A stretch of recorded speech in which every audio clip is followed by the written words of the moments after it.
कृष्ण गोविंद गोविंद गोपाल नंद लाल कृष्ण गोविंद गोविंद गोपाल नंद लाल कृष्ण गोविंद गोविंद गोपाल नंद लाल कृष्ण गोविंद गोविंद हे गोपाल नंद लाल कृष्ण गोविंद गोविंद गोपाल नंद लाल कृष्ण गोविंद गोविंद गोपाल नंद लाल कृष्ण गोविंद गोविंद हे गोपाल नंद लाल कृष्ण गोविंद गोविंद हे गोपाल नंद लाल हे गोपाल नंद लाल हे गोपाल नंद लाल गोपाल नंद लाल हे गोपाल नंद लाल हे गोपाल नंद लाल हे गोपाल नंद लाल हे गोपाल नंद लाल हे गोपाल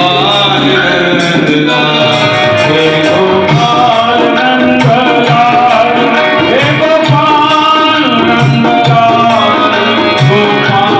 नंद लाल गोपाल नंद लाल हे गोपाल नंद लाल हे गोपाल नंद लाल हे गोपाल नंद लाल गोपाल नंद लाल हे गोपाल नंद लाल कृष्ण गोविंद गोविंद गोपाल नंद लाल कृष्ण गोविंद गोविंद हे गोपाल नंद लाल कृष्ण गोविंद गोविंद गोपाल नंद लाल कृष्ण गोविंद गोविंद हे गोपाल नंद लाल कृष्ण गोविंद गोविंद गोपाल नंद लाल कृष्ण गोविंद गोविंद हे गोपाल नंद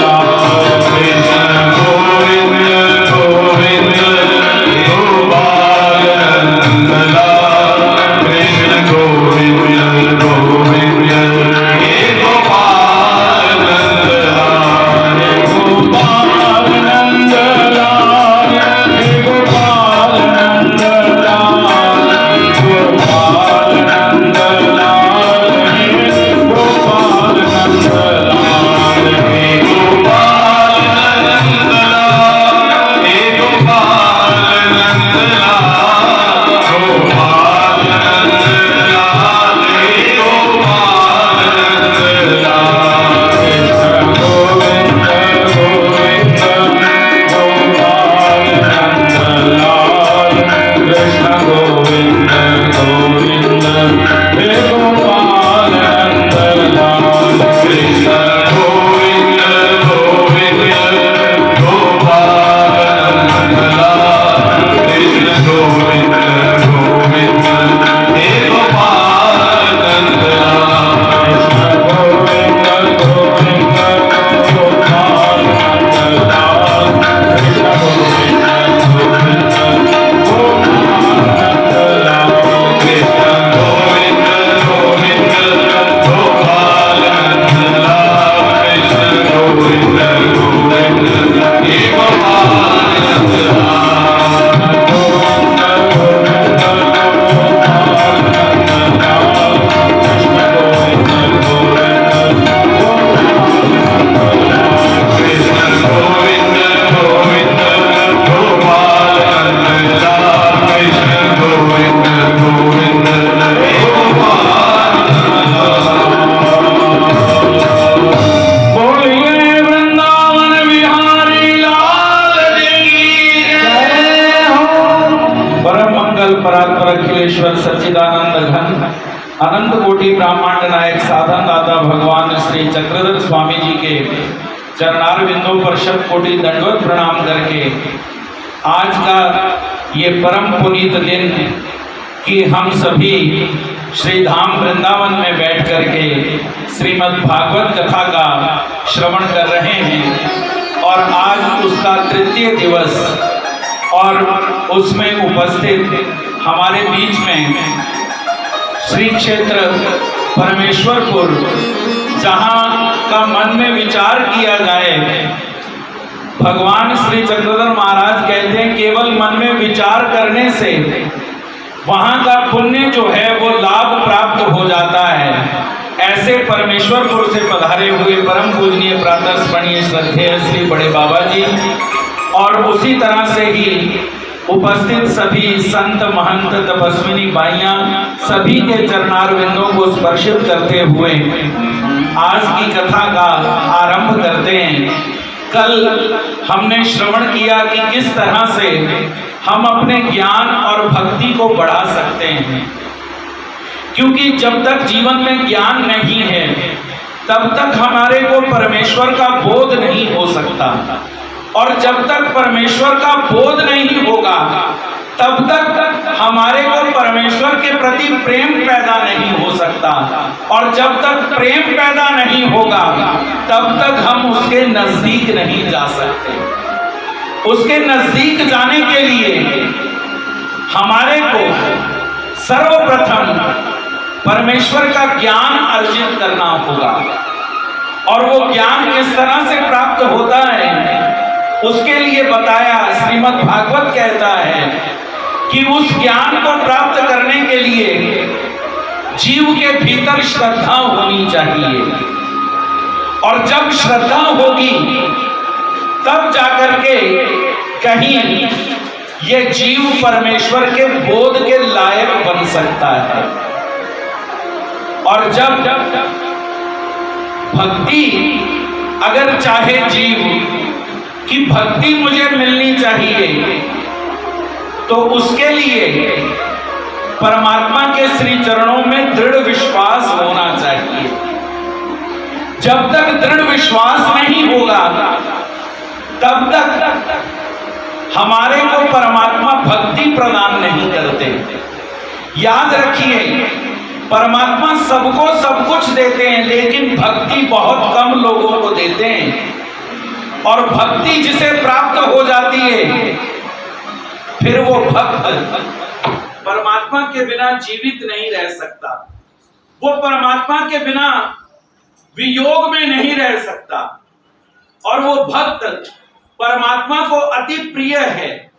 इसीलिए अनेक कथाओं के माध्यम से हमने कल ये जाना कि किस तरह से हमारे को श्रद्धा होनी चाहिए और किस तरह से विश्वास परमात्मा के चरणों में होना चाहिए। आगे की कथा में आगे बढ़ाते हुए सूत जी कहते हैं कि आगे इस कथा का जो प्रारंभ हुआ, वो कथा का प्रारंभ हुआ परीक्षित जी से। जब राजा परीक्षित राज सिंहासन पर बैठे तो सर्वप्रथम उनके जन्म की कथा आती है कि जिस समय महाभारत का युद्ध चल रहा था उस समय दुर्योधन को अश्वत्थामा कहते हैं कि मैं पांचों पांडवों का तुम्हारे 5 बैरी हैं, और तुम्हारे 5 बैरियों को मैं तुम्हारा मित्र हूं। अपने मित्र को सुखी करने के लिए मैं 5 पांडवों का सर जो है वो तुम्हारे सामने जब तक नहीं लाऊंगा तब तक मैं तुम्हारा मित्र कहलाने के योग्य नहीं। इसलिए मैं तुम्हें विश्वास दिलाता हूं कि आज 5 पांडवों का सर जो है वो मैं तुम्हारे सामने लेकर के आऊंगा। इस तरह से कह करके अश्वत्थामा ने प्रतिज्ञा कर ली कि आज 5 पांडव जो हैं वो जीवित नहीं बचेंगे, उनको मैं मार डालूंगा। और इधर भगवान श्री कृष्ण जो सर्वअंतर्यामी प्रभु हैं उन्होंने जान लिया। और याद रखिए, भगवान श्री कृष्ण जो हैं वो पांडवों के कहवारी हैं, पांडवों का पक्ष लेने वाले हैं, धर्म का पक्ष लेने वाले हैं। इसलिए भगवान एक उपाय करते हैं। जिस जगह पर पांडव रोज सोया करते थे आज भगवान पांडवों को कहने लगे कि पांडवों, बहुत दिन हो गए हम एकत्रित नहीं सोए, चलो आज हम सभी एकत्रित सोएंगे। और भगवान सभी पांडवों को वहां से लेकर के अपने कक्ष में ले गए। और इधर जो पांचों पांडवों की जगह थी, जहां पर 5 पांडव रोज सोया करते थे, वहां पर द्रौपदी के 5 पुत्र आकर के सो गए। और इधर अश्वत्थामा जब आधी रात को आए, तो आधी रात में जब आए तो उन्होंने अंधेरे में क्या किया, अंधेरे में दिख तो रहा नहीं था, उन्होंने द्रौपदी के 5 पुत्र जो थे, उन 5 पुत्रों को पांडव समझ करके उन्होंने मार डाला। और उनके सर जो है वो एक थैले में लेकर के दुर्योधन के पास पहुंचा। और दुर्योधन के सामने जब वो सर किए तो ये चीज देख करके दुर्योधन भी दुखी हो गया, क्योंकि आदमी जो है वो प्रत्येक क्षण में द्रोही नहीं रहता, प्रत्येक क्षण में दूषित नहीं रहता, वो कभी ना कभी सत्कर्म करने के लिए भी तत्पर होता है। और जब दुर्योधन ने द्रौपदी के 5 पुत्रों के सिर देखे तो अपने सर पर हाथ रख करके अश्वत्थामा को गालियां देने लगा। और अश्वत्थामा को कहने लगा कि अश्वत्थामा, तुमने ये क्या किया, तुमने तो हमारा कुल ही समाप्त कर दिया, हमारा अब पिंडदान कौन करेगा, हमारा श्राद्ध कौन करेगा, हमारा नाम लेने वाले जो शेष हमारा वंश जो था वो वंश ही तुमने समाप्त कर दिया। ये तुमने बहुत अच्छा काम नहीं किया, तुमने बहुत बुरा काम किया। और दुर्योधन के ऐसे कहने पर अश्वत्थामा जो है वो निरुत्तर हो गया, अश्वत्थामा भी दुखी हुआ। और इधर सुबह जब देखा गया तो द्रौपदी के 5 पुत्र जो हैं वो मारे जा चुके हैं। पांडवों ने कहा कि पता कीजिए किसने मार डाले। पता लगा कि अश्वत्थामा ने 5 पुत्रों को रात के अंधेरे में मार डाला। सभी पांडव कहने लगे कि अश्वत्थामा को हम जीवित नहीं छोड़ेंगे, मार डालेंगे। भगवान श्री कृष्ण पांडवों को कहते हैं कि पांडवों, सबसे पहले संतान का अधिकार जो होता है, संतान पर अधिकार जो होता है वो मां का होता है, क्योंकि मात्र देवो भव। वेद ने कहा कि सबसे पहले माता जो है, जननी जो है, उसका बच्चे के ऊपर अधिकार जो है सर्वप्रथम है। इसलिए द्रौपदी ये निश्चय करे, द्रौपदी ये निर्णय करे कि अश्वत्थामा को क्या सजा दी जाए। और भगवान श्री कृष्ण द्रौपदी को कहते हैं कि द्रौपदी,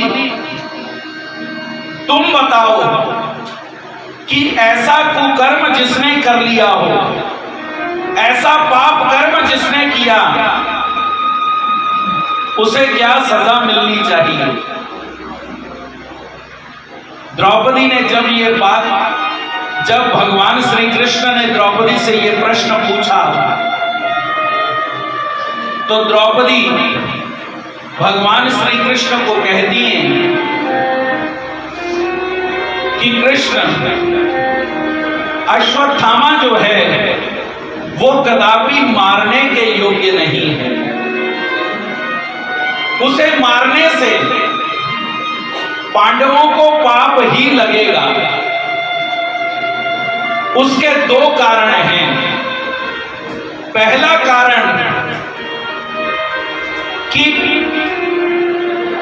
अश्वत्थामा जो है वो गुरुपुत्र है, गुरु द्रोणाचार्य का पुत्र है, और द्रोणाचार्य से ही पांडवों ने शिक्षा ग्रहण करी है। अगर गुरु के पुत्र को मार डालेंगे तो बहुत बड़े पाप के भागीदार बनेंगे पांडव। और दूसरा कारण है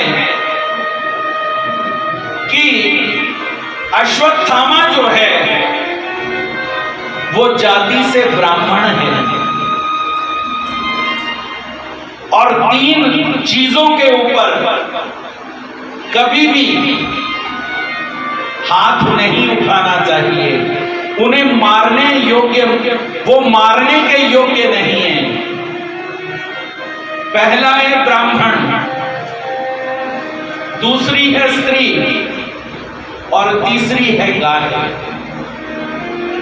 ये तीनों चीजें जो हैं ये मारने योग्य नहीं है। इसलिए अगर पांडव अश्वत्थामा को जान से मार देंगे तो इन्हें ब्रह्म हत्या का भी पाप लगेगा। और अगर सजा ही देनी है तो विद्वान को मारने की जरूरत नहीं होती, उसे अपमानित कर दिया जाए, यही उसके लिए मृत्यु जैसा दंड होता है। विद्वान को जान से मारने की आवश्यकता नहीं, उसका अपमान कर दिया जाए तो वो मृत्यु के समान ही दंड उसे दे दिया, ऐसा समझा जाता है। इसलिए क्या किया जाए, उसे अपमानित कर दिया जाए। तो अश्वत्थामा को क्या किया गया, अश्वत्थामा की आधी मूंछ मोड़ दी गई और उसके मस्तक पर जो मणि थी वो मणि निकाल ली गई और उसे अपमानित करके जब भेज दिया गया तो अश्वत्थामा जो है उस अपमान से क्रोध में आ गए और उस क्रोध के वेग में, क्रोध के आवेश में आकर के, इसीलिए भगवान श्री कृष्ण श्रीमद् भगवत गीता में कहते हैं कि क्रोध जो है वो विनाश की जननी है। जब आदमी क्रोधित हो जाता है, क्रोध में आ जाता है, तब उसकी बुद्धि काम नहीं करती। और ऐसा ही हुआ अश्वत्थामा के साथ।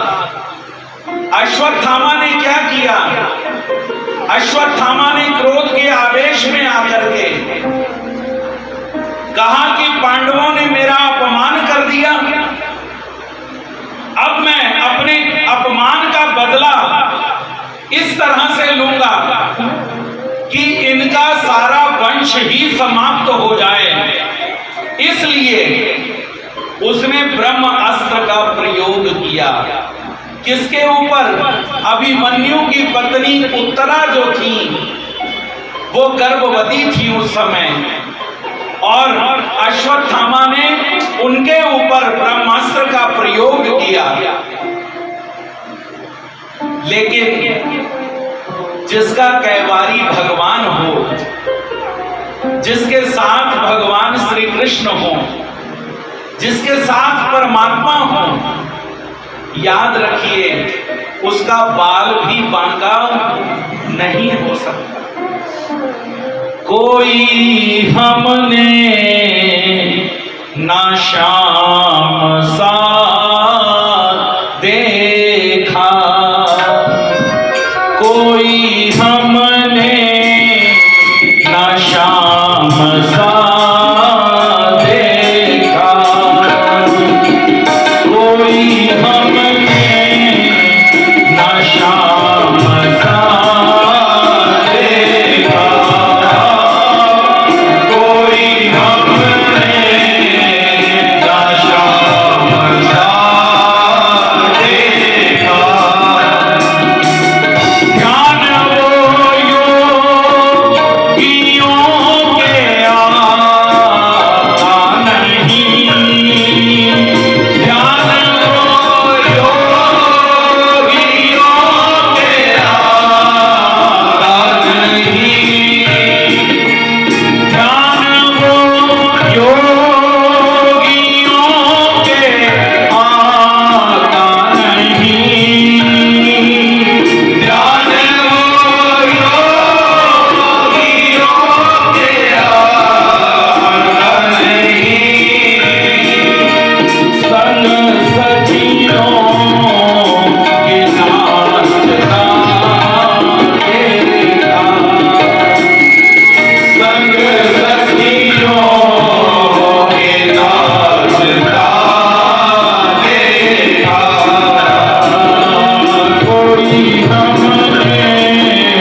अधीन हो, उस भक्त की किस तरह से हार हो सकती है। परमात्मा उसके अंग संग हैं, और जिसके परमात्मा अंग संग हैं, याद रखिए उसकी हार नहीं हो सकती। यत्र योगेश्वर कृष्ण यत्र पार्थो धनुर्धर तत्र श्री विजयी नीति मतिर मम, कि जहां पर भगवान श्री कृष्ण हैं वहीं पर विजय है, और जिसके साथ धर्म है परमात्मा उसके साथ है, और परमात्मा जिसके साथ हैं, याद रखिए उसके जीवन में कभी भी अभाव नहीं आ सकता। जिस समय अश्वत्थामा ने ब्रह्मास्त्र चलाया, उधर भगवान श्री कृष्ण ने अपने सुदर्शन से उत्तरा के गर्भ की रक्षा कर ली, और ब्रह्मास्त्र जो कभी भी खाली नहीं जाता जी, वो ब्रह्मास्त्र खाली चला गया। ब्रह्मास्त्र किसी भी तरह से उत्तरा का कुछ बिगाड़ नहीं सका, और उत्तरा के गर्भ से राजा परीक्षित का जन्म हुआ। राजा परीक्षित जो अत्यंत धर्मवान राजा थे, और जिस समय युधिष्ठिर, और ये कलिकाल कैसा है, जिस कलिकाल में हम बैठे हैं, अब कलयुग का प्रारंभ होने वाला है, द्वापर का अंत हो रहा था। तो द्वापर के अंत के समय अर्जुन भगवान श्री कृष्ण को द्वारिका में मिलने के लिए जाते हैं, और द्वारिका में मिलने के लिए जब भगवान श्री कृष्ण के पास अर्जुन देव पहुंचे, तो जब जाने लगे तो युधिष्ठिर जो है वो क्या सीख देता है। देखिए जीव कितना स्वार्थी है, यहां पर जीव का स्वार्थ कितना बड़ा है। युधिष्ठिर भगवान अर्जुन को सिखाते हैं, अर्जुन को कहते हैं कि तुम जा रहे हो द्वारिका भगवान श्री कृष्ण से मिलने के लिए, तो मिलने के लिए जा रहे हो। भगवान श्री कृष्ण ने महाभारत के युद्ध के समय तुम्हें बहुत बड़ी शक्तियां प्रदान करी हैं, जिन शक्तियों के बल से हम जीत पाए युद्ध। बड़े बड़े योद्धा जिनका नाम लेने से बड़े बड़े योद्धा रण छोड़ करके भाग जाते हैं, उन योद्धाओं के साथ हमारा युद्ध हुआ, लेकिन फिर भी हम जीत गए। भगवान श्री कृष्ण ने तुम्हें बहुत बड़ी शक्तियां प्रदान करी हैं अर्जुन। अब तुम भगवान श्री कृष्ण को मिलने के लिए द्वारिका जा रहे हो, तो जो दी हुई शक्तियां हैं वो कहीं भगवान तुमसे वापस ना ले ले। इस वजह से क्या करना, अगर भगवान श्री कृष्ण तुम्हें कुछ कहें ना, तो उनकी बात मत मानना। ये जीव जब कोई आध्यात्मिक मार्ग पर चलता है, जब कोई परमात्मा के मार्ग पर चलता है, तो दूसरा जीव यही सिखाता है। वो कहता है कि कहां जाते हो भगवान के नजदीक, और ये माया, इसीलिए भगवान श्री कृष्ण ने कहा कि मम माया दुरत्तया, इस माया को पार करना अर्जुन बहुत कठिन है। और युधिष्ठिर ने जब ये बात समझा बुझा करके अर्जुन को भेजा, उस समय भगवान श्री कृष्ण प्रभास क्षेत्र में हैं, और प्रभास क्षेत्र में जब पहुंचे अर्जुन देव, तो अर्जुन को भगवान ने कहा कि आओ मित्र, मेरे गले लगो। अर्जुन को मन में आ गया कि अरे मेरे भाई ने ये बात कही है कि भगवान श्री कृष्ण जो कहें उनकी बात को मानना नहीं। वो कहता है कि नहीं महाराज, मैं आपके गले कहां लग सकता हूं। भगवान कहते हैं चलो कोई बात नहीं, हाथ मिला लो। अर्जुन कहता है कि नहीं प्रभु, हाथ भी नहीं मिलाऊंगा। भगवान श्री कृष्ण जोर से कहते हैं, भगवान कहते हैं अच्छा तो फिर ऐसा है कि तुम मेरे चेला हो और मैं तुम्हारा गुरु हूं, है कि नहीं? अर्जुन कहता है हाँ जी महाराज, ये बात तो है, आप मेरे गुरु और मैं आपका चेला जरूर हूं। तो भगवान कहते हैं चेला जब गुरु के पास आता है तो क्या करता है? उन्हें प्रणिपात करता है, उनके चरणों को स्पर्शित करता है। चलो मेरे चरणों को स्पर्शित करो। भगवान उसे वो सब कुछ देना चाहते थे, लेकिन जीव अधोगति के कारण ये 3 तरह की मतियां जो जीव के ऊपर लगी हुई हैं, अधमति, अधगति और अधरति, इस वजह से क्या हुआ कि अर्जुन ने जैसे ही भगवान श्री कृष्ण के श्री चरणों को छुआ तो भगवान श्री कृष्ण ने वो जो दी हुई शक्तियां थी, वो सारी शक्तियां भगवान ने अपनी तरफ आकर्षित कर ली, ले ली वापस। भगवान कहते हैं तुम्हें देने के तुम लेने के योग्य नहीं रहे, मैं तो तुम्हें देना चाहता था, लेकिन तुमने क्या किया? तुमने मेरी बात नहीं मानी। और जब तक हम भगवान की बात मानते हैं तब तक याद रखिए हम सुरक्षित हैं।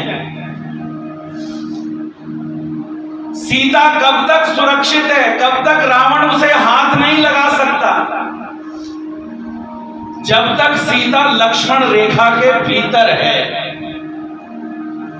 जब सीता ने लक्ष्मण रेखा पार करी तभी रावण ने सीता का हाथ पकड़ लिया और उसे लंका ले गए, राम से दूर ले गए। उसी तरह से जीव कब तक सुरक्षित है? जब तक वो परमात्मा की आज्ञाओं के भीतर है।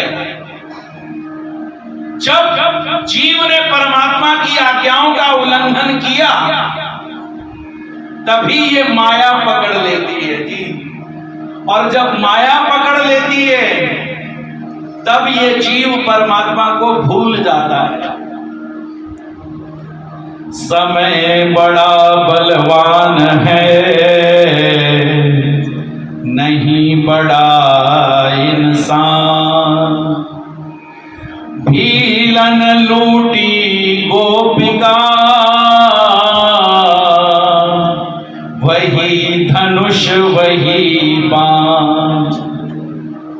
और भगवान श्री कृष्ण कहने लगे कि अर्जुन हम जा रहे हैं निज धाम को, तुम क्या करना, जाकर के द्वारिका में ये संदेशा देना, जो भी बचेंगे उन सभी गोपियों को अपने हस्तिनापुर में वापस ले जाना, सुरक्षित ले जाना। लेकिन हुआ क्या, अर्जुन को रास्ते में भीलों ने रोक लिया। भीलों के साथ युद्ध हुआ अर्जुन का, और जो 16,100 थी, 8 पटरानियों ने जैसे ही भगवान श्री कृष्ण का ये संदेशा सुना कि भगवान निज धाम चले गए, 8 पटरानियों ने उसी समय तक क्षण मृत्यु को स्वीकार कर लिया। लेकिन जो 16,100 को लेकर के अर्जुन जब हस्तिनापुर जा रहे थे तब भीलों ने रास्ते में अर्जुन को घेरा और अर्जुन का युद्ध भीलों के साथ हुआ। वो अर्जुन जो महाभारत में बड़े बड़े योद्धाओं के साथ लड़ गया, वो अर्जुन आज हार गया उन भीलों से। क्यों? अर्जुन स्वयं कहता है, अर्जुन को उस समय याद आया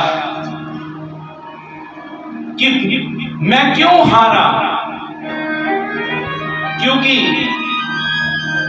आज मेरे साथ भगवान नहीं है।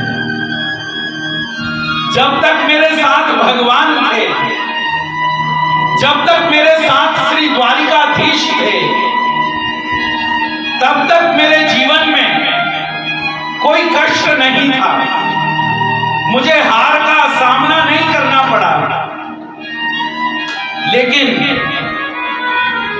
जैसे ही आज भगवान मेरे साथ नहीं है, तो क्या है, आज मुझे हार का सामना करना पड़ा।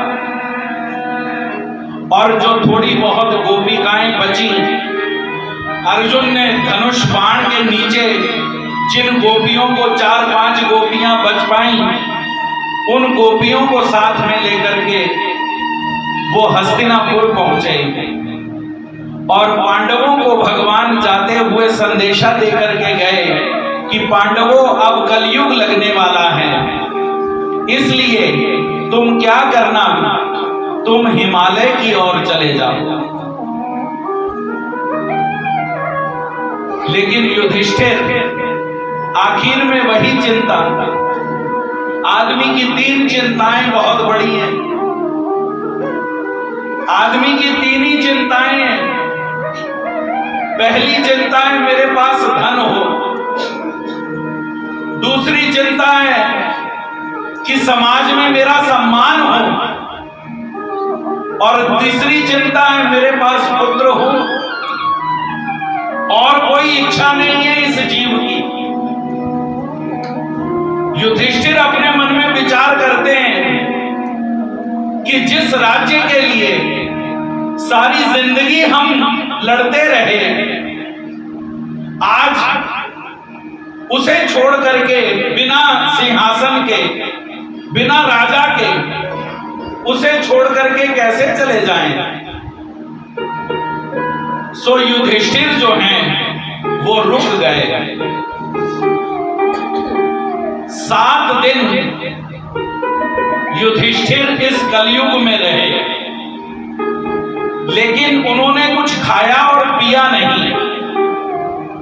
7 दिन के बाद राजा परीक्षित को राजगद्दी देकर के युधिष्ठिर भी हिमालय की तरफ चले जाते हैं। और जब स्वर्गारोहण करने लगे तो विमान आया देवलोक से, और उस विमान पर बैठ करके युधिष्ठिर जब स्वर्ग की ओर जाने लगे तो उन्हें वाया नरक लेकर के जाया गया। उन्हें नरक की यातनाएं दिखाई गई कि नरक कैसे होते हैं। नरक की यातनाएं दिखाई गई कि किस तरह से यमदूत जो हैं, वो जो पाप कर्म करने वाले जीव हैं, उनको किस तरह से नरक भुगवाया जाता है। ये यातनाएं दिखाई गई। और जब स्वर्ग लेकर के आए तो युधिष्ठिर धर्मराज से प्रश्न करते हैं कि मैं युधिष्ठिर सारी जिंदगी जिसने असत्य का साथ नहीं दिया, सारी जिंदगी सच का साथ दिया, मुझे नरक दिखाए क्यों गए? मुझे नरकों का दर्शन क्यों करवाया गया?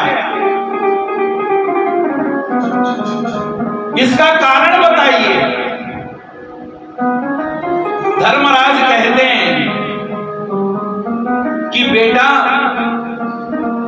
माना कि तुमने कभी अपने जीवन में असत्य नहीं बोला, सारी जिंदगी तुम धर्म का साथ देते रहे, लेकिन तुम 7 दिन कलयुग में रहे हो, इस वजह से तुम्हें नरकों की यातनाएं दिखाई गई हैं। युधिष्ठिर कहते हैं कि मुझे मालूम है कि मैं 7 दिन कलयुग में रहा हूं, लेकिन मैंने वहां पर रह करके ना तो खाया और ना ही पिया, फिर भी मुझे नरकों के दर्शन क्यों करवाए गए? उस समय धर्मराज कहते हैं कि युधिष्ठिर, माना कि तुमने खाया और पिया नहीं, लेकिन कलयुग में सांस तो ली है। कलयुग में सांस लेने का जो फल है वो ये है कि तुम्हारे को नरक दिखाए गए हैं। और अब आप और मैं स्वयं विचार कीजिए कि हमारा तो जन्म ही कलयुग में हुआ। हम तो खाते और पीते कलिकाल में हैं, जहां धर्मराज युधिष्ठिर जैसे लोगों को नरक के दर्शन करवाए गए, तो हमारी क्या गति? इसलिए इस कलिकाल में अगर बचने का कोई साधन है तो वो बचने का साधन एक ही है, वो है नाम का आश्रय ले लेना, प्रभु के शरणागत हो जाना। और जब हम प्रभु के शरणागत हो जाएंगे, याद रखिए, तभी हम सुरक्षित रह सकते हैं, तभी हम नरकों की यातनाओं से बच सकते हैं। और भगवान श्री कृष्ण ने ये केवल और केवल भगवान श्री कृष्ण ने ही आश्वासन दिया, और किसी ने ये आश्वासन नहीं दिया कि न मे भक्ता प्रणश्यति, मेरे भक्त का अर्जुन कभी भी नाश नहीं होता। मेरे भक्त को नरकों की यातनाएं भुगतनी नहीं पड़ती। मेरा भक्त जो है वो सदगति को प्रदान करता है, सदगति को प्राप्त होता है। और इधर राजा परीक्षित को राज्य गति देकर के युधिष्ठिर चले गए, और राजा परीक्षित जिन्होंने अत्यंत धर्मवान से धर्मशील राजा थे, इनका विवाह हुआ और 4 पुत्रों को इन्होंने जन्म दिया, जिनमें जन्मजय नाम के जो राजा हैं, आगे चलकर के जन्मजय राजा हुए। राजा परीक्षित की गद्दी पर जन्मजय राजा हुए, और राजा परीक्षित एक बार आखेट करने के लिए, शिकार खेलने के लिए जंगल में गए। और जंगल में जब गए तो वहां पर एक देखा कि एक बैल जिसके 3 पांव टूट चुके हैं, एक पांव के बल पर वो बैल खड़ा है, और उसके पीछे एक नितांत काले रंग का शूद्र उसे पीट रहा है और उस बैल को आगे की तरफ धकेल रहा है। राजा परीक्षित ने जब यह दृश्य देखा तो राजा परीक्षित अत्यंत व्याकुल हो गए। उन्होंने कहा कि मेरे राज्य में तो सभी सुख को प्राप्त है, ये ऐसा कौन है व्यक्ति जो बैल को कष्ट दे रहा है, किसी जीव को कष्ट दे रहा है?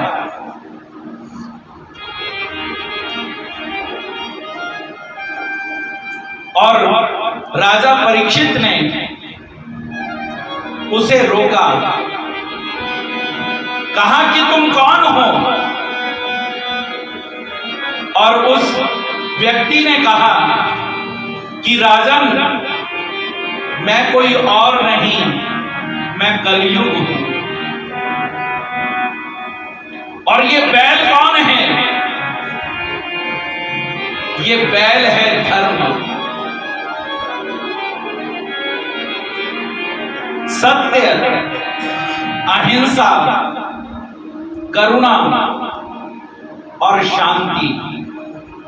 ये 4 धर्म के बल हैं, ये 4 धर्म के पैर हैं। 3 पैर मैंने इसके तोड़ डाले, सत्य इसमें नहीं रहा। सबसे पहले सत्य को मैंने समाप्त किया। दूसरा समता, उसको भी समाप्त कर डाला। शांति, ये भी समाप्त कर डाली। बचा क्या? केवल दया इसके भीतर अभी बची हुई है। बाकी धर्म के बीच में सारी चीजें ये मैंने समाप्त कर दी। हम देखते हैं कि आज का व्यक्ति जो झूठा है वो राज्य कर रहा है, और जो सत्यवादी है वो निर्धन है। जो सत्य का आश्रय लेता है वो निर्धन है। क्यों? क्योंकि धर्म का बल समाप्त कर दिया इस कलिकाल में। समता समाप्त कर दी। प्रत्येक व्यक्ति अपने आप को बड़ा कहता है, दूसरे को छोटा कहता है। शुचि अशुचि मानता है। मैं पवित्र, दूसरा अपवित्र, ये मानता है। लेकिन धर्म तो समता सिखाता है। धर्म का ये बल कलिकाल ने नष्ट कर दिया। और शांति, जो धर्म का बल है, आज प्रत्येक जीव अशांत है।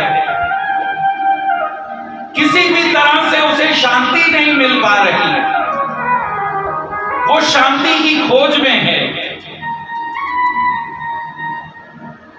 लेकिन फिर भी वो शांति को प्राप्त नहीं होता। अध्यात्म में आता है, यहां भी पाखंड कर्म कांडों को देखता है तो विपरीत हो जाता है। कहता है कोई कुछ नहीं है जी, कहीं शांति नहीं है। शांति धर्म का बल है। इस कलिकाल ने शांति को भी समाप्त कर दिया। प्रत्येक जीव को अशांत कर दिया। बचा क्या? थोड़ी बहुत दया बची। दया धर्म को मूल है, पाप मूल अभिमान। तुलसी दया न छाड़िए, जब लग घट सो प्राण। तुलसी कहते हैं कि दया धर्म को मूल है, पाप मूल अभिमान। दया धर्म का मूल है, और पाप का बल जो है वो है अभिमान, मैं और मेरा। इतना बड़ा महाभारत का युद्ध जो हुआ वो मैं और मेरे के बीच में ही है। मामका पांडवाश्चैव किम कुर्वत संजय। मेरे और पांडवों के पुत्र, नहीं तो वास्तव में देखा जाए तो भाई भाई के बच्चे एक ही तो हुए, लेकिन फिर भी कहता अलग अलग है।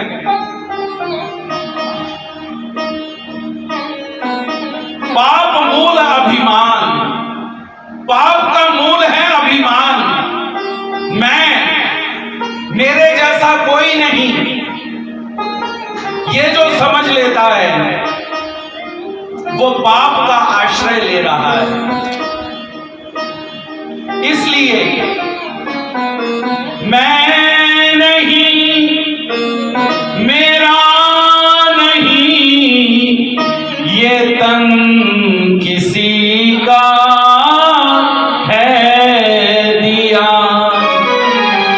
जो भी मेरे पास है वो धन किसी का है दिया। इसलिए जब तक ये भावना मन में ना पैदा हो तब तक हम पुण्य की ओर आगे नहीं बढ़ सकते। और तुलसी आखिर में कहते हैं कि तुलसी दया न छाड़िए, जब लग घट सो प्राण। अगर कुछ नहीं कर सके तो दया को मत छोड़िए।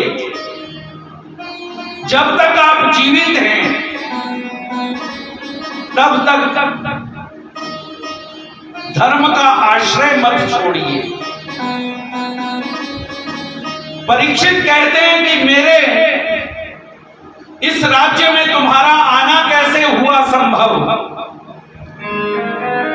क्योंकि जब तक मैं हूं जीवित तब तक मैं तुम्हें आने नहीं दूंगा।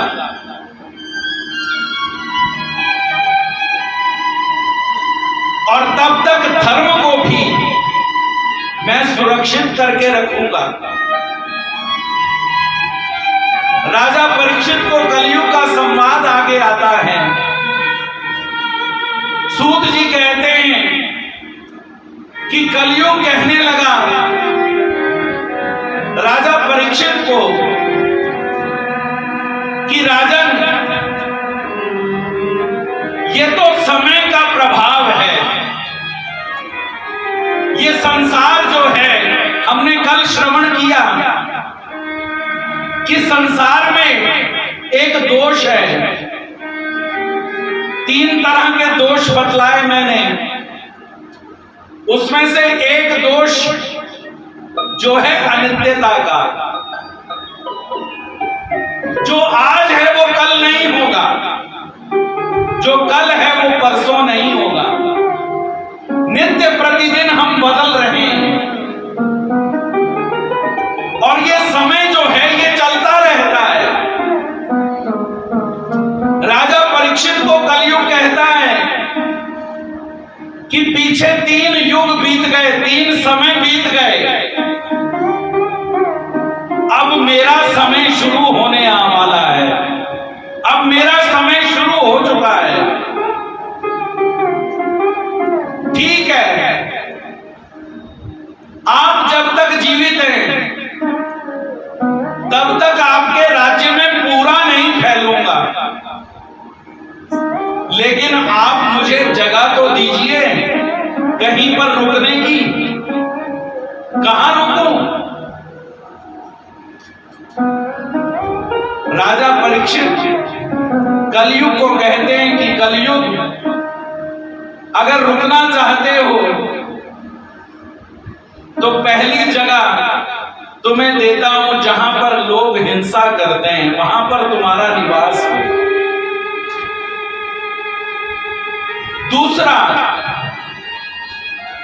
जहां पर लोग द्यूत खेलते हो, जुआ खेलते हो, वहां पर तुम्हारा निवास हो। और तीसरा, जहां पर लोग वैश्यागमन करते हो, वहां पर तुम्हारा निवास हो। ये 3 जगह तुम्हें प्रदान करता हूं। इन 3 चीजों पर तुम अपना फुल पूरी तरह से तुम इनको काबिज कर लो, क्योंकि राजा परीक्षित को मालूम है कि मेरे राज्य में ये चलता ही नहीं। कलयुग कहता है कि राजन, ये तीनों चीजें जो आपने तीनों जगह मुझे दी, ये तीनों जगहें जो हैं, ये तो तीनों ही जगहें बहुत बुरी हैं। मेरे में गुण भी बहुत है। अब कलयुग राजा परीक्षित को समझाता है, कहता है मेरे में गुण भी बहुत है। मेरे अवगुणों को देख करके तुमने ये 3 जगह मुझे प्रदान करी हैं, लेकिन मेरे में गुण बहुत हैं। क्या गुण है जी? पीछे के 3 युगों में लोग बड़े बड़े वर्षों तक तपस्या करते थे और तब कहीं जाकर के फल प्राप्त होता था। लेकिन कलयुग में ऐसा है जी, कलयुग में प्रत्येक कर्म का फल बहुत जल्दी मिल जाता है, क्योंकि आदमी की आयु ही 100 वर्ष की रह गई। पुराने पिछले युगों में आदमी जीवित रहता था बहुत वर्षों तक, लेकिन 100 साल में ही सब कुछ करना है। और जो तपस्या से प्राप्त होता था वो इस कलिकाल में नाम का आश्रय लेने से मिल जाता है। हरे नाम हरे नाम हरे नाम केवलम कली नास्तेव नास्तेव नास्तेव गति अन्यथा। कलयुग में केवल भगवान के नाम का आश्रय लेने मात्र से ये जीव उद्धार की ओर आगे बढ़ सकता है। कलयुग कहता है ये मेरे में बहुत बड़ा गुण है, और इसलिए कोई अच्छी जगह मुझे प्रदान कीजिए। एक जगह तो अच्छी दीजिए जहां पर रह सकूं। सो राजा परीक्षित के मुंह से निकल गया कि ठीक है, फिर जहां पर स्वर्ण हो, जहां पर धन हो बहुत, वहां पर तुम्हारा निवास हो। कलयुग है कपटी। राजा परीक्षित ने जो मुकुट पहन रखा था स्वर्ण का, कलयुग उसी मुकुट में प्रवेश करके उनकी बुद्धि में प्रवेश कर गया। और राजा परीक्षित आगे आगे जब बढ़े तो उन्हें प्यास लगी, और प्यास को बुझाने के लिए एक देखा कि एक ऋषि का आश्रम आ रहा है। ऋषि का आश्रम देखा तो आश्रम में चले गए, और जब आश्रम में गए तो वहां पर शमीक नाम के जो ऋषि थे वो तपस्या में लीन थे, समाधि में थे। अब कलयुग जो है वो बुद्धि में प्रवेश कर चुका है। पाप मूल अभिमान, और पाप का आश्रय, पाप का बाप क्या है? अभिमान। राजा परीक्षित ने देखा कि जो शमीक ऋषि हैं वो तपस्या में समाधि में हैं, इन्होंने मुझे नमस्कार क्यों नहीं किया? मैं इतना बड़ा दिग्विजय राजा, संपूर्ण भारत का राजा, मेरे को इन्होंने नमस्कार नहीं किया। ये सन्यासी की इतनी औकात। ये दंड का भागीदार है। सो उसने क्या किया, अपमान करने के लिए पास में मरा हुआ सर्प था, वो अपने बाण से उठाया और ऋषि शमीक के गले में डाल करके राजा परीक्षित वहां से आगे बढ़ गया। इधर सभी ऋषियों में ये बात फैली कि ऋषि शमीक का अपमान कर गया कोई, उनके गले में कोई मरा हुआ सर्प डाल गया। राजा शमीक के पुत्र थे जिनका नाम था श्रृंगी। वो ऋषि पुत्र उस समय खेल रहे थे और जब बालकों में ये बात पहुंची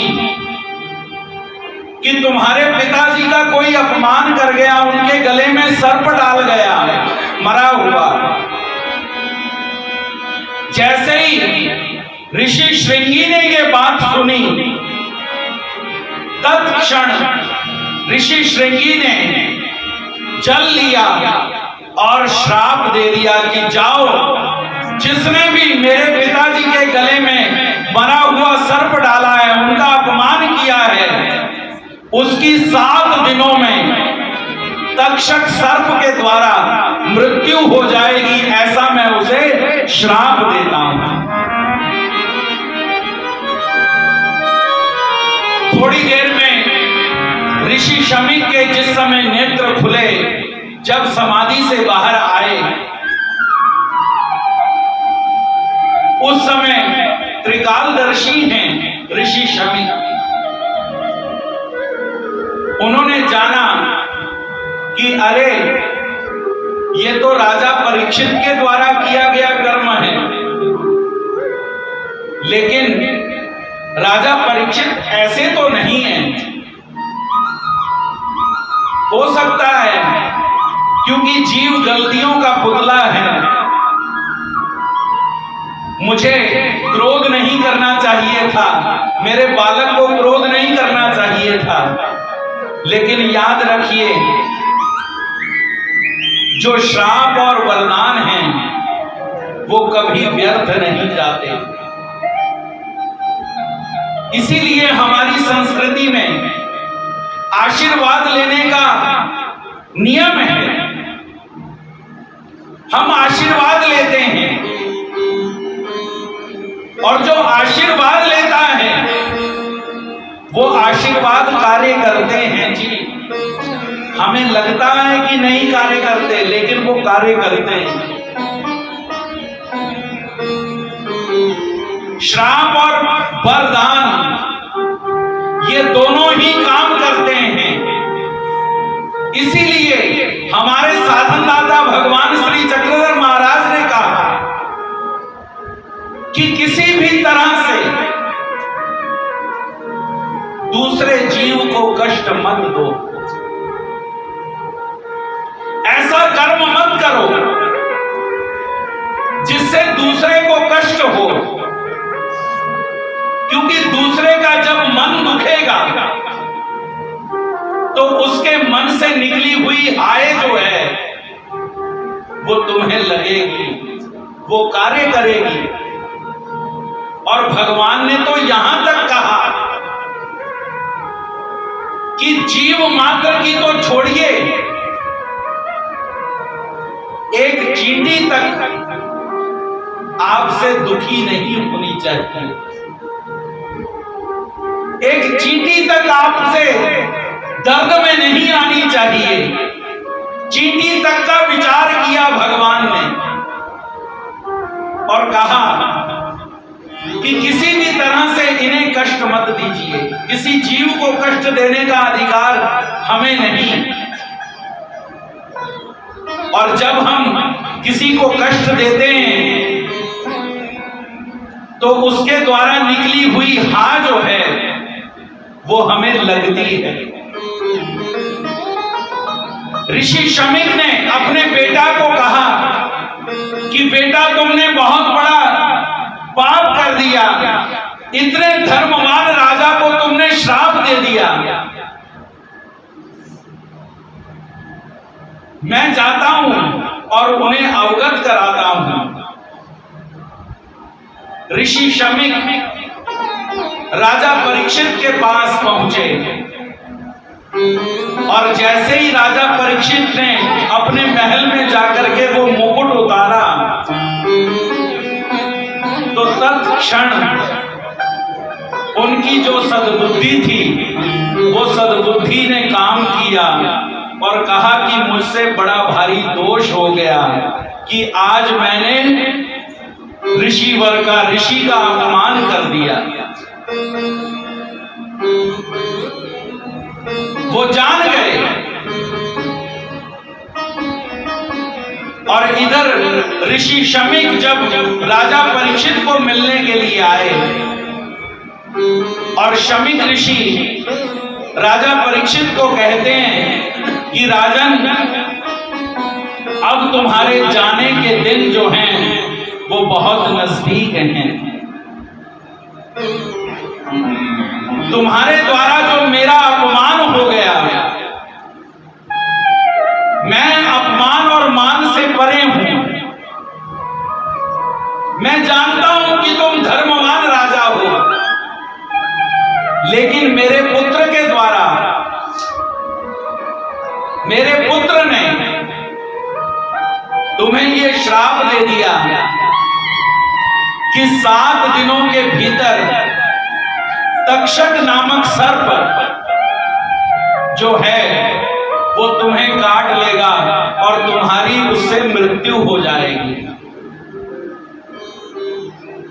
इसलिए तुम्हारी मृत्यु जो है वो आने वाली है। अब तुम्हारी सद्गति हो, इस वजह से तुम कुछ सत्कर्म करो, जिस सत्कर्म से तुम सद्गति को प्राप्त हो जाओ। राजा परीक्षित कहते हैं कि ऋषिवर आप ही बताइए, ऐसा कौन सा सत्कर्म है जो मुझे करना चाहिए, जिसकी मृत्यु 7 दिनों के भीतर आने वाली हो, उसे क्या करना चाहिए। और अगर हम विचार करें तो 7 दिनों के भीतर हम भी तो मरने वाले हैं। हमारी भी मृत्यु 7 दिनों के भीतर ही होने वाली है। 8वां दिन कोई नया नहीं आएगा। सोम, मंगल, बुध, वीर, शुक्र, शनि, रवि, इनके बीच में ही हमारी मृत्यु भी है। और ऐसे व्यक्ति को कौन सा सत्कर्म करना चाहिए जिससे वो सद्गति को प्राप्त हो जाए। ऋषि शमीक कहते हैं कि राजा परीक्षित, अगर सद्गति को प्राप्त करना चाहते हो तो केवल एक ही मार्ग है, और वो मार्ग क्या है?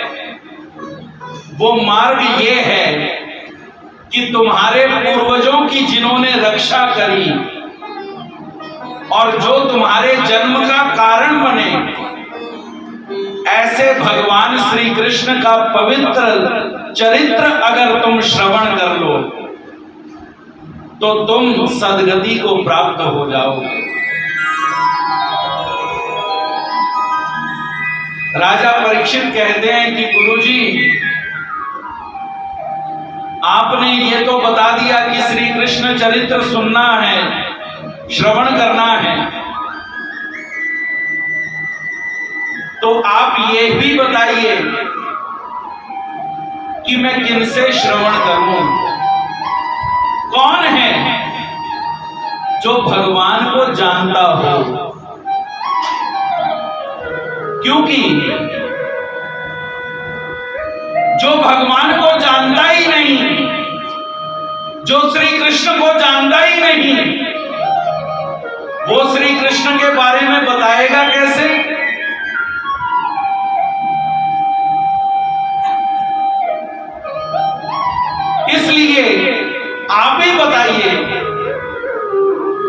कौन है ऐसा जिनके मुख से मैं श्री कृष्ण चरित्र सुन सकता हूं। ऋषि शमी कहते हैं कि राजन, अगर श्री कृष्ण चरित्र सुनना चाहते हो तो श्री कृष्ण को एक ही व्यक्ति इस समय जानता है परिपूर्ण रूप से। उनके भी जन्म का कारण भगवान श्री कृष्ण ही हैं और वो हैं व्यास के पुत्र शुकदेव। जिस समय शुकदेव गर्भ में थे, उन्हें गर्भ में ही चैतन्य विद्या हुई, जिससे वो इस संसार के दुखों को जान गए कि संसार में कितना दुख है। इसलिए उन्होंने अपने मन में विचार किया कि अब जन्म ही नहीं लूंगा। जन्म लूंगा तो संसार के दुखों को भोगना पड़ेगा। तो इस तरह से 1 वर्ष नहीं 12 वर्ष तक मां के गर्भ में रहे और उस पीड़ा से जब मां अति दग्ध हो गई, तब भगवान श्री कृष्ण वहां पहुंचे और भगवान श्री कृष्ण ने आश्वासन दिया शुकदेव को कि शुकदेव आप जन्म लीजिए, हम आपको आश्वासन देते हैं कि जगत का कष्ट आपको छू भी नहीं सकेगा। और तब जाकर के शुकदेव का जन्म हुआ। इसलिए तुम्हारे भी जन्म का कारण भगवान श्री कृष्ण हैं और शुकदेव जी के भी जन्म का कारण भगवान श्री कृष्ण ही हैं। जब ये दोनों मिल जाएंगे तब जाकर के श्री कृष्ण कथा परिपूर्ण होगी। जैसे ही राजा परीक्षित ने ये बात सुनी, शुकदेव जी का नाम सुना, तो ऋषि शमीक से राजा परीक्षित कहते हैं, गुरुजी आपने नाम तो कह दिया शुकदेव जी का, लेकिन शुकदेव जी जो हैं वो तो एक जगह पर रुकते ही नहीं। वो तो केवल गांव में आते हैं भिक्षा मांगने के लिए और इतनी देर एक घर में रुकते हैं जितनी देर में गाय दूही जाती है और आगे बढ़ जाते हैं। ऐसे जो संत हैं वो 7 दिन तक रुक करके भगवान श्री कृष्ण का चरित्र मुझे सुनावे। ऐसा कैसे संभव हो सकता है? ऋषि शमी कहते हैं, राजा परीक्षित, इस संसार में जो जिस तरह का आदमी होता है ना, अगर वैसा ही आदमी बराबरी का मिल जावे तो आदमी उठता नहीं वहां से। शराबी को शराबी मिल जाए तो वो उठता है, वो कहता है चलो यहीं पर बैठ जाते हैं आज। और शुकदेव जी की कमजोरी है क्या? वो है भगवान श्री कृष्ण का नाम। जैसे ही तुम भगवान श्री कृष्ण का नाम उनके सन्मुख लोगे, शुकदेव जी की गति वहीं पर रुक जाएगी, वो वहीं रुक जाएंगे।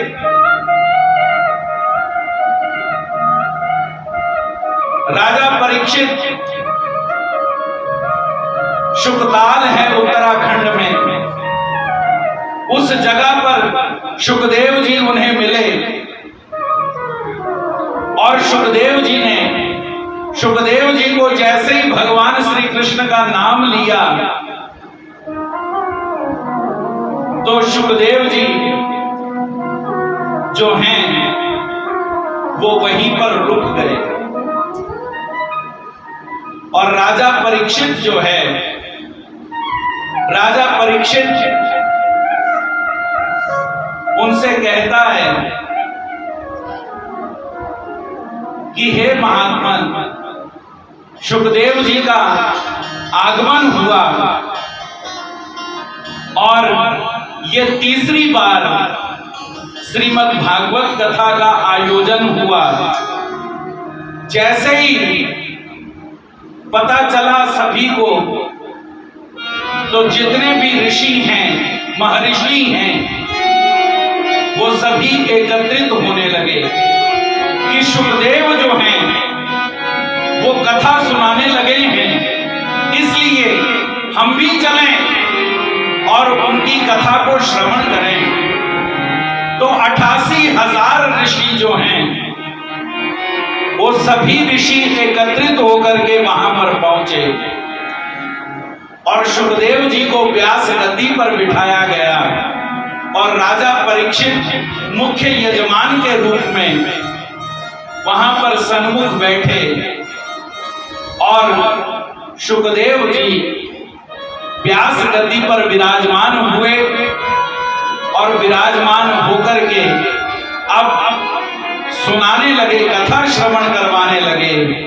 हरि की कथा सुनाने वाले, प्रभु की कथा सुनाने वाले, तुमको लाखों प्रणाम, तुमको लाखों प्रणाम। हरि की कथा सुनाने वाले, हरि की कथा सुनाने वाले, तुमको लाखों प्रणाम, तुमको लाखों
राजा परीक्षित सन्मुख बैठे मुख्य यजमान के रूप में, और ये तीसरी बार श्रीमद् भागवत कथा का आयोजन हुआ।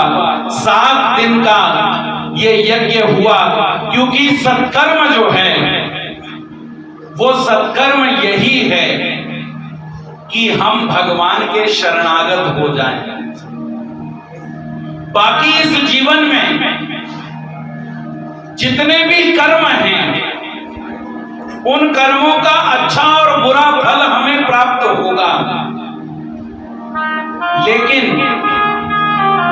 जो भगवान के प्रति समर्पित कर्म हैं, वो कर्म हमें परमात्मा की ओर अग्रसर करेंगे, परमात्मा की ओर आगे ले जाएंगे, और परमात्मा की तरफ आगे बढ़ने का ये केवल और केवल एकमात्र रास्ता है। सुखदेव जी से पहला प्रश्न राजा परीक्षित ने पूछा कि गुरुजी, इस कलिकाल में जितने भी जीव हैं वो सभी काल के ग्रास में जा रहे हैं। धीरे धीरे सभी काल जो है वो ग्रास लेगा सभी को एक ना एक दिन, और काल के ग्रास से बचने के लिए कोई उपाय हो तो बताइए, जिससे मरने का भय दूर हो जाए। और राजा परीक्षित के इस प्रश्न पर सुखदेव जी कहते हैं कि हे राजन, इस संसार की उत्पत्ति जो है, इस सृष्टि का जो निर्माण है, वो निर्माण परमात्मा ने हमें सुख और दुख भोगने के लिए नहीं दिया। इस सृष्टि का निर्माण हुआ इस जीव का उद्धार करने के लिए, लेकिन ये जीव विषयों में आसक्त होकर, भौतिकता में पड़कर अपने मूल को भूल गया कि मेरा जन्म जो है वो जन्म किस लिए हुआ। ये जीव इसीलिए इस धरती पर अब जन्म हुआ इसका कि वो परमात्मा की शरणागति ले सके। अन्यथा जितनी भी योनियां हैं, 84 लाख योनियां, उन योनियों में उद्धार नहीं हो सकता, प्रभु का नाम जीव नहीं ले सकता। वो दुख रूप योनियां हैं। केवल मनुष्य योनि ही ऐसी है कि इस योनि में आकर के हम अच्छे और बुरे का चयन कर सकते हैं, और इसलिए अच्छे और बुरे का चयन करने के लिए नीति और अनीति को जानने के लिए और परमात्मा को प्राप्त करने के लिए हमारा इस धरती पर जन्म हुआ। आगे चल करके सृष्टि के चक्र की बात बतलाई कि सृष्टि चक्र कैसे चलता है। और जिस समय राजा परीक्षित ये कथा श्रवण करने लगे तो देवता अमृत लेकर के आ गए जी। देवताएं स्वर्ग की अमृत लेकर के आई, और अमृत लेकर के आई और राजा परीक्षित को कहती हैं कि राजन, आप ये अमृत पी लीजिए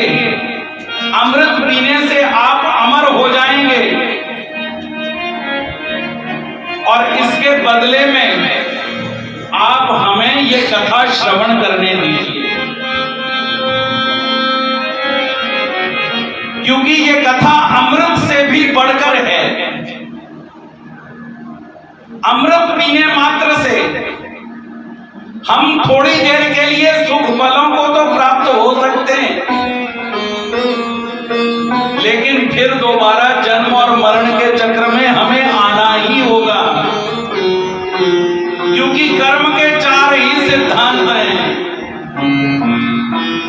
कर्म जो है वो हमें 4 प्रकार के फलों को ही प्राप्त करवाने वाला है, स्वर्ग, नरक, कर्म भूमि और मोक्ष।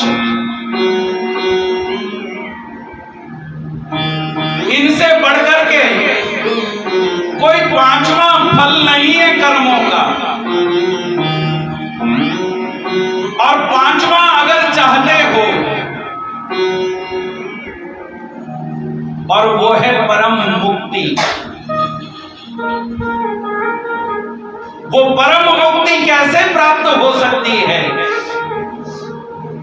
वो परम मुक्ति प्राप्त हो सकती है केवल ईश्वर की अनन्य भक्ति से। इसीलिए भगवान श्री कृष्ण श्रीमद् भगवत गीता में कहते हैं कि अनन्या चिंतयन्तो मां ये जना पर्युपासते तेषां नित्याभियुक्तानां योगक्षेमं वहाम्यहम्। उसके योग और क्षेम की रक्षा मैं स्वयं करता हूं। जो मेरा अनन्य भक्त है, राजा परीक्षित ने कहा, देवताओं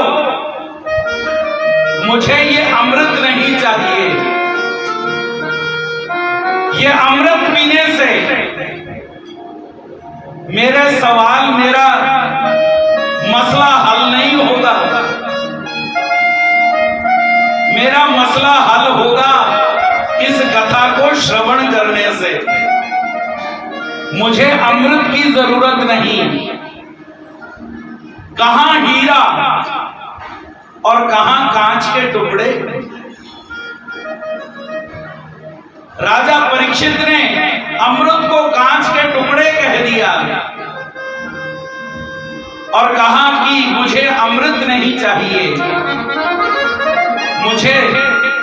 मैं तो भगवान श्री कृष्ण की कथा को श्रवण करना चाहता हूं। और देवताओं को अनाधिकारी समझ करके शुकदेव जी ने भी कथा के अनाधिकारी समझा और देवताएं स्वर्ग आदि लोकों में वापस चली गई। राजा परीक्षित ने प्रश्न पूछा कि किस लिए इस जीव का जन्म हुआ और ये जीव कर्म बंधनों में फंस कैसे गया। इसे मुक्त होना चाहिए था, लेकिन ये कर्म बंधनों में फंसा कैसे। और उसका उत्तर देते हुए शुकदेव जी कहते हैं कि हे राजन,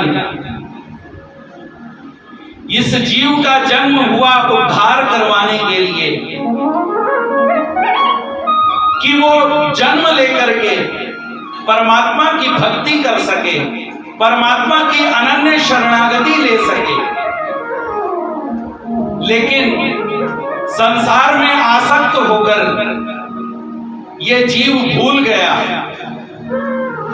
उसे माया ने भ्रमित कर दिया और माया के भ्रमित करने से जीव अपने ध्येय को भूल गया, अपने लक्ष्य को भूल गया कि मुझे क्या करना चाहिए। और तुमने ये प्रश्न किया कि जिसकी 7 दिनों में मृत्यु हो जानी हो, उसे क्या करना चाहिए? तो उसका उत्तर देते हुए शुकदेव कहते हैं कि उसको परमात्मा की अनन्य शरणागति स्वीकार कर ही लेनी चाहिए, क्योंकि भगवान श्री कृष्ण ने कहा कि अंत काले च मामेव स्वर्ण मुक्त्वा कलेवरम, कि अंत काल में जो मेरा स्मरण करता हुआ मृत्यु को प्राप्त होता है वो मुझे प्राप्त होता है, इसमें कोई किसी प्रकार का संदेह नहीं। और अंत काल को शुद्ध करने के लिए ही श्रीमद् भगवत गीता और श्रीमद् भागवत, ये 2 ग्रंथ जो हैं ये हमारे जीवन में बहुत ही महत्वपूर्ण हैं। श्रीमद् भगवत गीता हमें जीना सिखाती है कि इस संसार में अगर हमारा जन्म हुआ है तो इस संसार में जियो कैसे,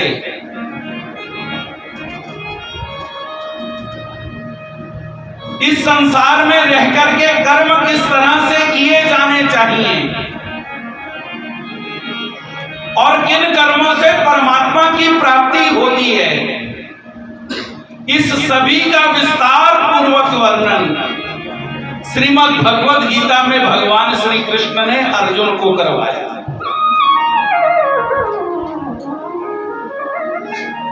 और मरे कैसे?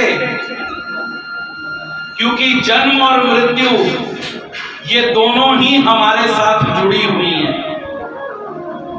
हम चाह करके भी मृत्यु को झूठा नहीं कह सकते। एक ना एक दिन मृत्यु आने वाली है, तो मृत्यु से कैसे बचा जा सकता है? मृत्यु से बचा नहीं जा सकता, तो हमने मरना कैसे है उसका ज्ञान करवाता है श्रीमद् भागवत, कि मृत्यु किस तरह से हमारी होनी चाहिए।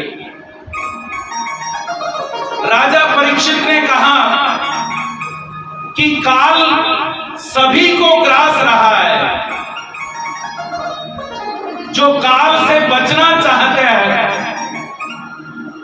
उसे कौन सा उपाय करना चाहिए?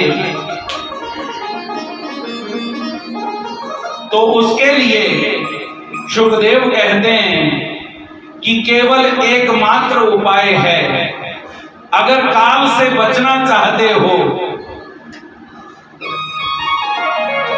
तो नंदलाल की शरण ले लो। नंदलाल की अगर शरण ले लोगे तो तुम्हारा काल भी कुछ नहीं बिगाड़ पाएगा।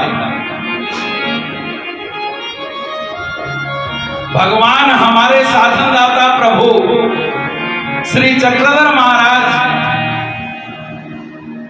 इसी प्रश्न का उत्तर देते हुए कहते हैं कि तुम्ही हरण स्थानीय असावे हुआवे। जैसे हम खाना खाते हैं, खाना खाते खाते जो कंकर आ जाता है उस कंकर को हम क्या करते हैं, मुंह में से निकाल करके फेंक देते हैं। उसी तरह से हम इतने भक्त बने, इतने शरणागत बने महाराज के, प्रभु के, कि काल अगर चाहे भी हमें ग्रासना, काल अगर चाहे भी हमें चबाना तो वो चबा ना पाए। वही बच गया। इसीलिए कबीर ने कहा कि चलती चक्की देख के दिया कबीरा रोए, दो पाटन के बीच में साबुत बचा न कोई। कबीर कहते हैं कि चलती चक्की देख के दिया कबीरा रोए, दो पाटन के बीच में साबुत बचा न कोई। वो पिस गया, लेकिन कबीर ने देखा कि नहीं, दो पाटन के बीच में साबुत बचा न कोई, फिर भी साबुत बच गया। कौन बच गया? जो उन दो पाट के बीच में आ गया, वो दाना बच गया। इसलिए संसार भी कीजिए, लेकिन परमार्थ को न छोड़िए। हम क्या करते हैं? हम संसार में जब जाते हैं तो संसार में ही लीन हो जाते हैं। इस वजह से हम पिस जाते हैं। लेकिन संसार और परमार्थ के बीच में रह करके अगर हम कर्म करें तो ही हम बच सकते हैं। इसीलिए कर्म करो पर ध्यान रहे, पथ छूटे ना, इतनी देवो हवा दोबारा फूटे ना। कर्म करो पर ध्यान रहे, पथ छूटे ना, इतनी देवो हवा दोबारा फूटे ना। कर्म करो पर ध्यान रहे, पथ छूटे ना, इतनी देवो हवा दोबारा फूटे ना। कर्म करो पर ध्यान रहे, पथ छूटे ना, इतनी देवो हवा दोबारा फूटे ना।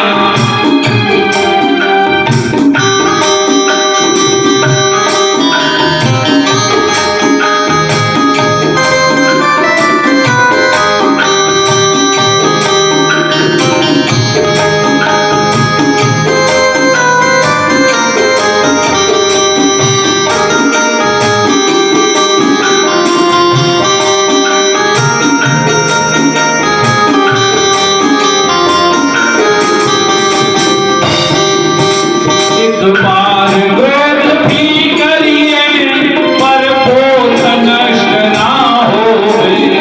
एक बार गोद भी करिए पर पोथ नष्ट ना होवे। स्वार्थ भी बुरा नहीं है, औरों को कष्ट ना होवे। स्वार्थ भी बुरा नहीं है, औरों को कष्ट ना होवे। कामनी रोके ना, इतनी देवो हवा दोबारा फूटे ना। कर्म करो पर ध्यान रहे, पथ छूटे ना, इतनी देवो हवा दोबारा फूटे ना। कर्म करो पर ध्यान रहे, पथ छूटे ना, इतनी देवो हवा दोबारा फूटे ना। कर्म करो पर ध्यान रहे, पथ छूटे ना, इतनी देवो हवा दोबारा फूटे ना। इतनी देवो हवा दोबारा फूटे ना, इतनी देवो हवा दोबारा फूटे ना। बोलो वृंदावन बिहारी लाल की जय। और इस तरह से सुखदेव जी राजा परीक्षित को कहते हैं कि राजन, अगर कर्मों के काल के चक्र से बचना चाहते हो तो काल के चक्र से बचने का एकमात्र उपाय ये है कि वो परमात्मा की शरणागति ले लेना अनन्य। और जब अनन्य शरणागति जीव परमात्मा की ले लेता है तो याद रखिए वो काल के चक्र से बच जाता है। उसे कलिकाल कुछ भी उसका बिगाड़ नहीं पाता। और इस कलिकाल में बचने का एकमात्र साधन अगर कोई है तो वो है परमात्मा का नाम आश्रय ले लेना। जो नाम का आश्रय ले लेता है वो इस काल चक्र से बच जाता है। तो आज इस कथा को यही